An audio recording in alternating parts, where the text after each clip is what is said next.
સત્તા ગુજરાત ન્યૂઝમાં આપનું સ્વાગત છે। મહાકુંભ 2025 દરમિયાન મૌની અમાવસ્યાના અમૃત સ્નાનમાં ભાગદોડ મચી જવા પામી। પ્રયાગરાજમાં મહાકુંભ 2025 દરમિયાન મૌની અમાવસ્યાના અમૃત સ્નાન દરમિયાન એક દુર્ભાગ્યપૂર્ણ ભાગદોડ થઈ, જેમાં ઘણા લોકો ઘાયલ થયા અને કેટલાકના મૃત્યુની આશંકા છે। આ ઘટના સંગમ ખાતે બની હતી, જ્યાં મોટી સંખ્યામાં ભક્તો પવિત્ર સ્નાન માટે ભેગા થયા।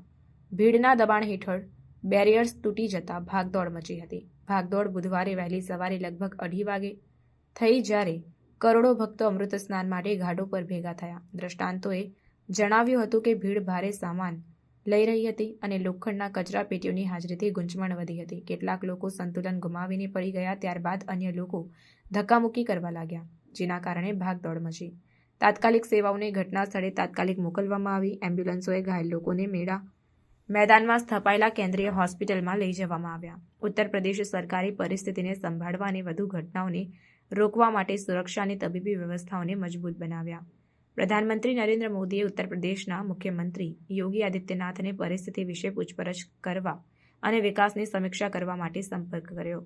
અમૃત સ્નાનનું આયોજન કરનારા અખાડાઓએ વધુ ભીડ અને ભાગદોડને કારણે આ વિધિ મુલતવી રાખી છે। મહાકુંભ 2025માં ભાગદોડે ભવ્ય ઇવેન્ટ પર છાંટો પાડ્યો છે, જે ભીડ વ્યવસ્થાપન અને સુરક્ષા વ્યવસ્થાઓની જરૂરિયાતને હાઇલાઇટ કરે છે।